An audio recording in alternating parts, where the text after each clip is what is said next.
Hi everybody, Adam Steele from Hot Pole Studios here, and today I'm going to be talking to you about the Dynamount. It's a thing that goes on a mic stand that's like a big robot that can move your microphone around remotely, and it looks like this.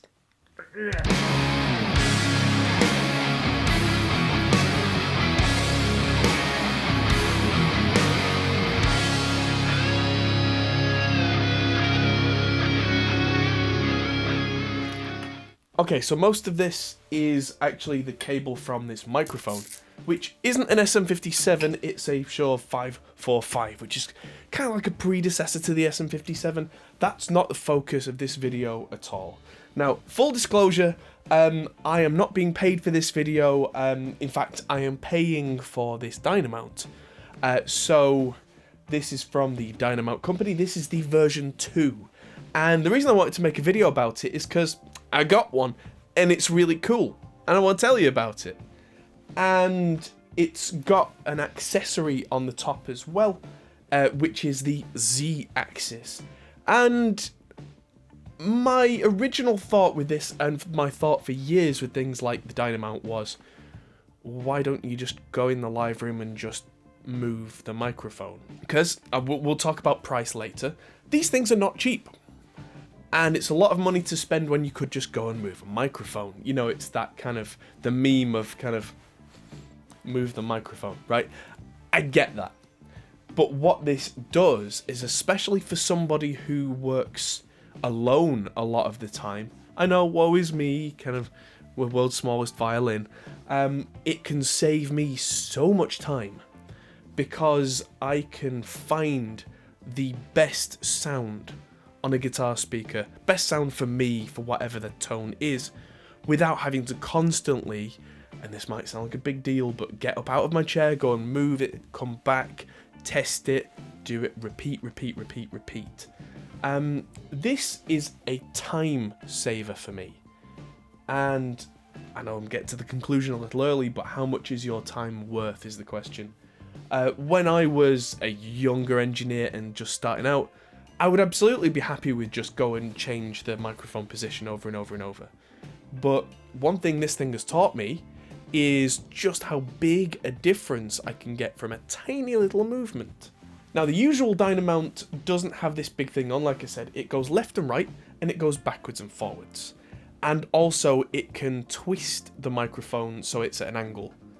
The Mark 1 Dynamount, and this one as it stands, which is the Mark 2, when it turns the microphone, it kind of, wherever the end of the microphone is, it rotates around the center. But they've now made an accessory for this, which I don't have, which I think they call it capsule lock, where it mounts it in a kind of a strange way. So it pivots across the front. So it pivots across where the capsule of the microphone is, so that the mic doesn't actually change position as it moves.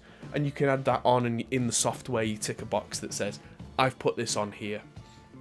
What I've got is the Z-axis, so this can go up and down, as well as left, right, forward and back. And for me, that it's extra cost, it's an extra feature, that replaces the turning of the microphone, which I wish it could do all of those things, but it's a sacrifice because of the design. For me, that's really useful because I'm going to be using this to capture IRs, to capture impulse responses, and hunting for the best tones. If you're just in the studio and you're going brighter, darker, darker, brighter, brighter, brighter, darker, that's the one, you don't necessarily need the Z-axis. But I wanted that because I want to hear the difference above the cone, below the below the cap, all the different places. I want to hear if a speaker actually has different sounds at different places. And since I saw a video with Nolly Getgood from Periphery and his own productions and GGD, he did a video where he showed that he got a different sound on the same speaker on different sides of the cap on the same speaker, even though it was the same position relative to the middle of the speaker. It sounded completely different. And so that got me thinking that, okay, don't just go left and right, maybe go up and down too. Find sweet spots. or if I'm making a ton of impulse responses, just capture every position in a kind of a field, and then maybe try and find a way to program that into something that's user-friendly, because doing that with a whole folder full of files would be pretty disgusting. But there you go. This thing took me a little while to set up. I thought at first that this was only controllable by USB or by Ethernet, which are both really cool and really solid ways to control it. The USB I worried because you'd have to have a really long USB cable, because the intention, of course, is to have this in another room from where you are. I do have an Ethernet cable that runs under the floor, and I don't know if it actually uses traditional Ethernet networking. I think it does, but I'm not going to quote. But you use a Cat5, Cat6 cable, plug it in and go. But it turns out this version also has Wi-Fi, which is great, because that means that I don't need to run an extra cable. It still has its own external power, but then you put your mic on top and you go. So the Mark II apparently is a much quieter and more accurate device than the first one as well. Here's some clips of me setting this up and me using it to show you what it does.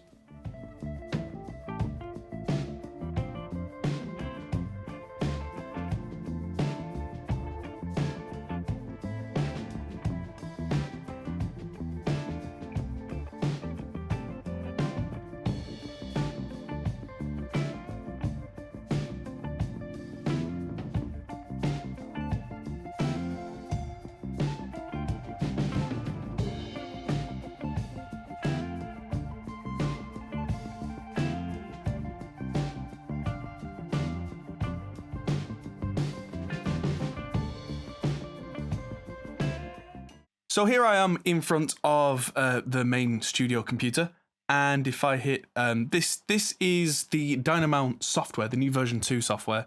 It says connection error timeout because I opened this before I turned on the Dynamount, which is my own fault. But now I'm going to hit try again, and it's connected via Wi-Fi, which means that that's great in my studio, because I try not to run too many cables under the floor. Would have meant running yet another Ethernet cable around, and so yeah, the Wi-Fi is nice.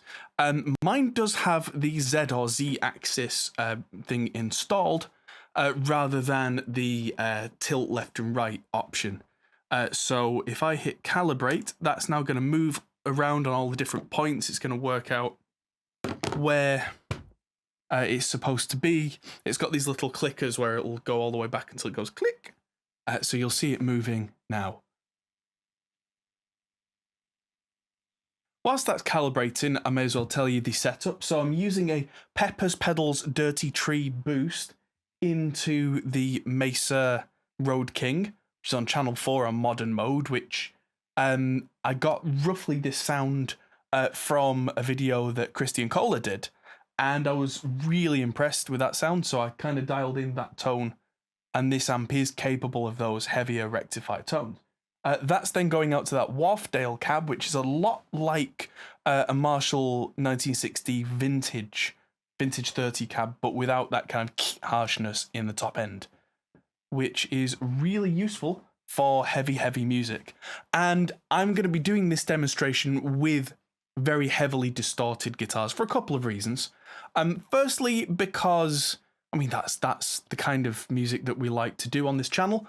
But secondly, and importantly, the high frequency range in a distorted heavy metal guitar is really kind of easy to hear, because it's very much there all the time. Which means that when I show you some of these more subtle differences, you'll hear the top end change.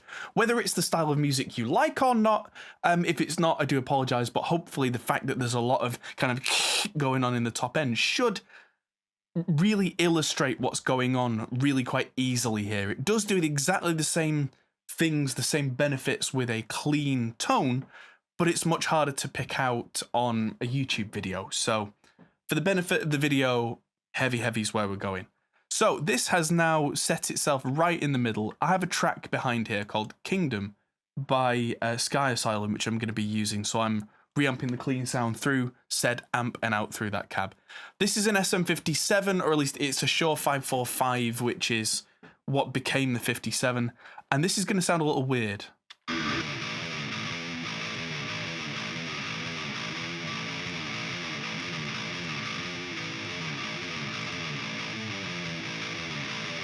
It's now several inches back. The Z-axis has put itself down, and it's nicely right in the middle of the Dynamount. Now, for heavy guitars, we generally want to be a lot closer to the grill cloth, and the Z-axis I set 500, which is it's got a range of 1,000, so the dead middle.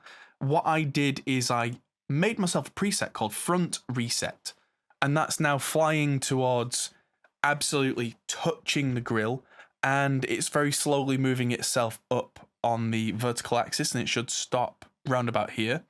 That is exactly the middle of the speaker, height-wise, width-wise. I checked that with a torch, and so I made the front reset position, and I positioned the microphone exactly in that place, which means this is going to sound way too bright, and I apologize in advance.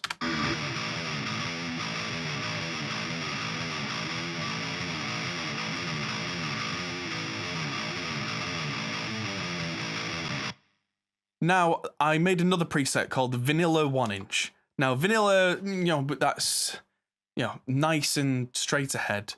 I am going to move this slightly further left because that now should be exactly as the picture describes, just on the edge of the dust cap, and it's roughly 1 inch away, which it seems is, it thinks is 50 on the Y scale.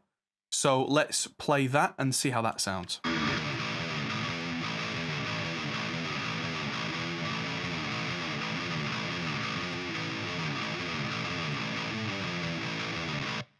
Now, the fact that I've not had to get out of my chair and I've done this in real time while I've been talking to you, I think this is the main selling point of the Dynamount to me, but there's more.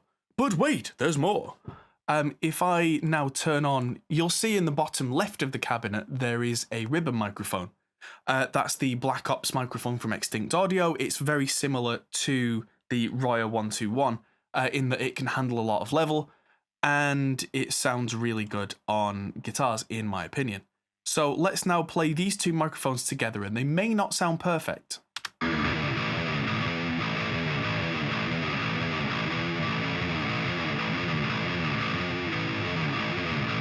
Indeed they don't. They sound kind of muffled. They sound kind of weird. Now, I suspect that's because they're not quite perfectly lined up in the distance from the speakers. Even though they are on different speakers, I do that all the time. I like to blend speakers that way, but the actual distance of the capsules is really important. So the way that I like to do this is, firstly, in Reaper here, I can flip the phase of the SM57, and these should sound kind of really thin and tinny now because they're out of phase. But what I can do, if I hit play, I'm going to bring up the Dynamount software, and I can use the W, A, S, and D keys on the keyboard here to move the microphone by exact small increments using my ears rather than just keeping punching in numbers. In this case, I'm going to keep the left and right axis the same. I'm going to keep the Z-axis the same just for the purposes of this video. We're going to keep it on a nice horizontal line, but I'm going to go backwards and forwards while we're out of phase until the sound essentially disappears. And when it does that, I know that the capsules are really well aligned. So let's try that now.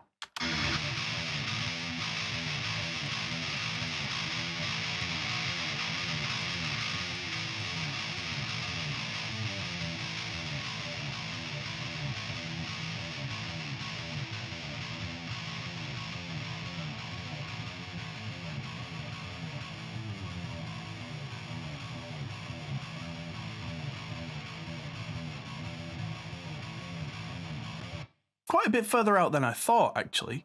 But with the Y value being 785, let's now flip the SM57 back and let's hear that together.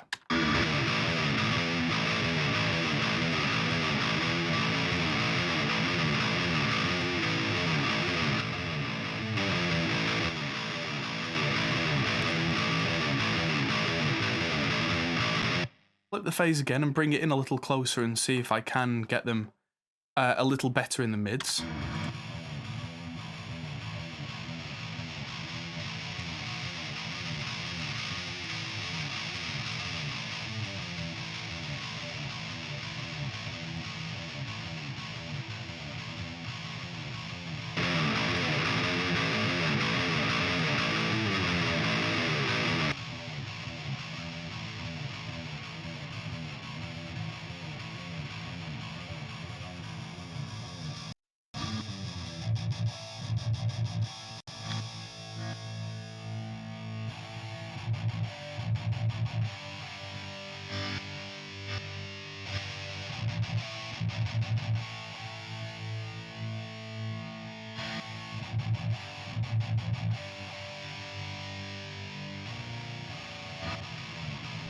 And I'm going to leave it right there where I can actually hear just a little bit of the high end cancelling out, which means that when I play them together, that kind of in the top end will be cancelled out.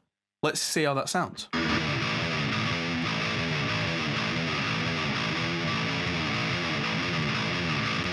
Still plenty of bite in that top end there, but I've not had to spend half an hour going back and changing this and changing it back and changing it back again. And what I can do now is I can save this as cap edge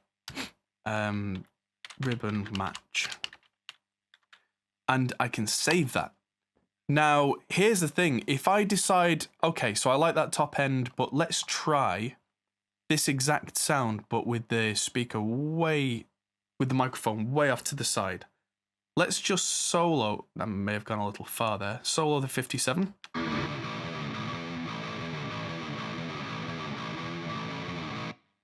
And let's try it with the ribbon.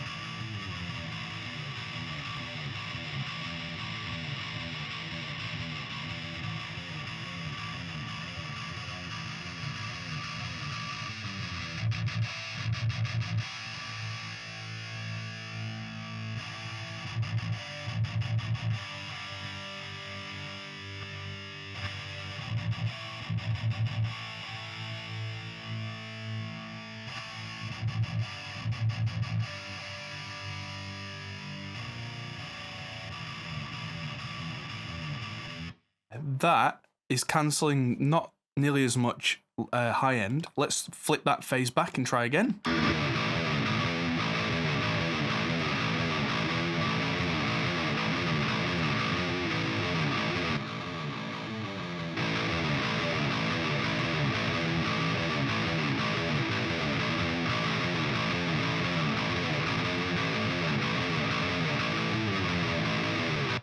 Now, I'm not sure if I like this new sound, but what I can do is I can hit play again and switch straight back to the original sound, and now I can completely just A/B them.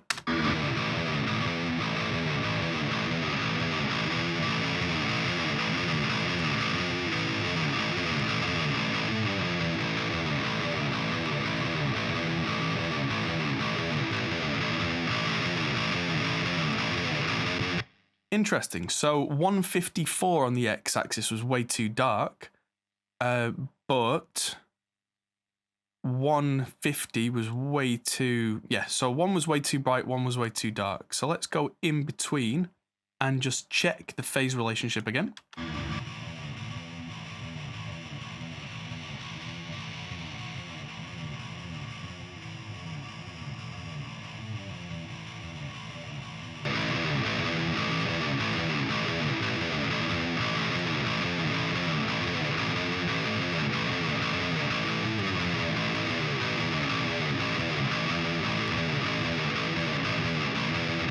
And that right there is what I've just saved as the sweet spot, because that sounds just about right to me. It's got the right amount of high end, it's got the right amount of bite, the balance between the mics, they're in phase, and I've saved this. If I need more presets, I can hit the more button, it'll give me another row.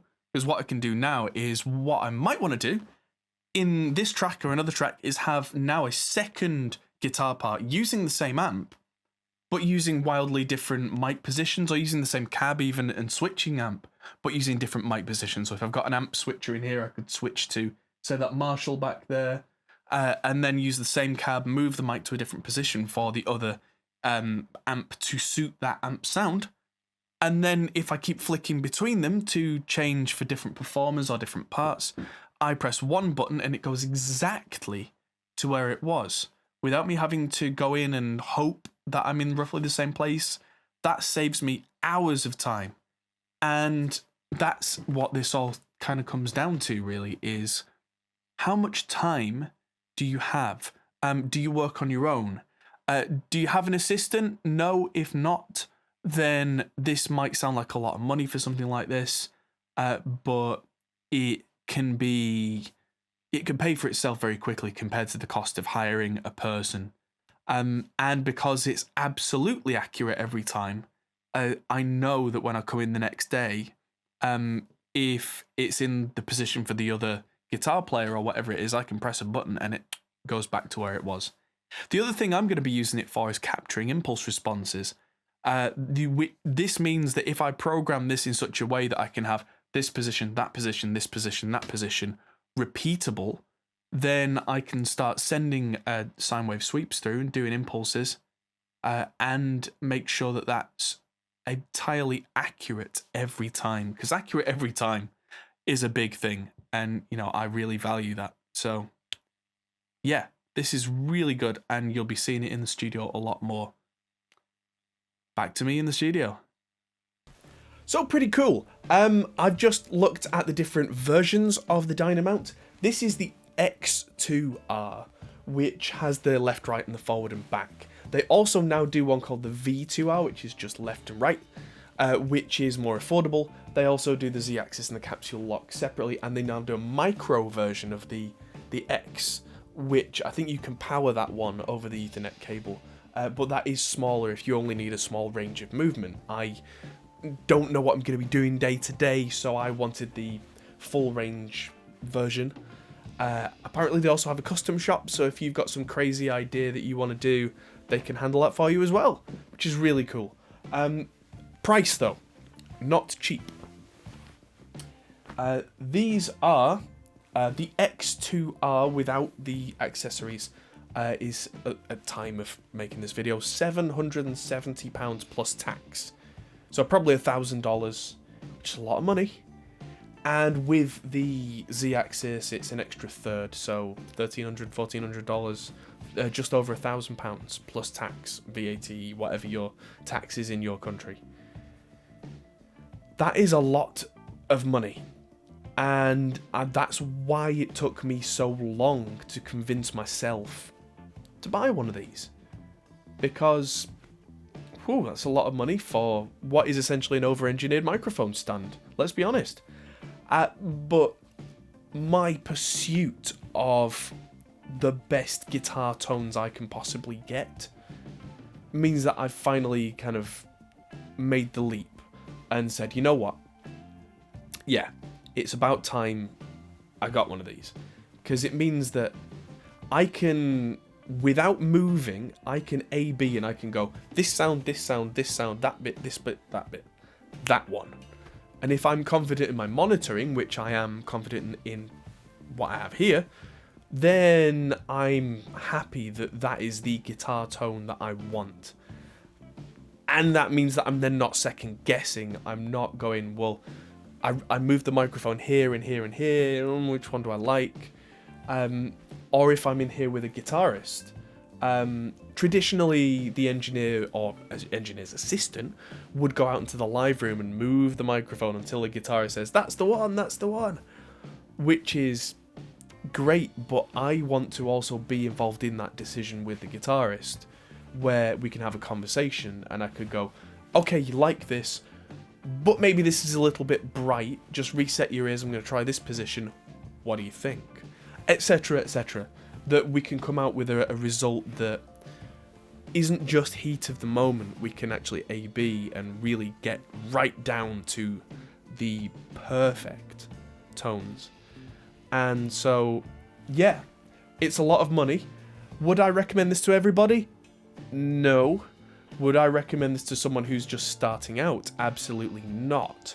I would say go and do the hard work first, get just a regular mic stand and learn from experience what positions give you what sounds on guitar speakers in general.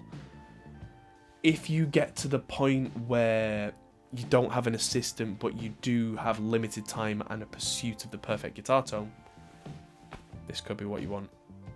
Again, like I said at the start of the video, I'm not being paid by Dynamount, I'm not getting this for free.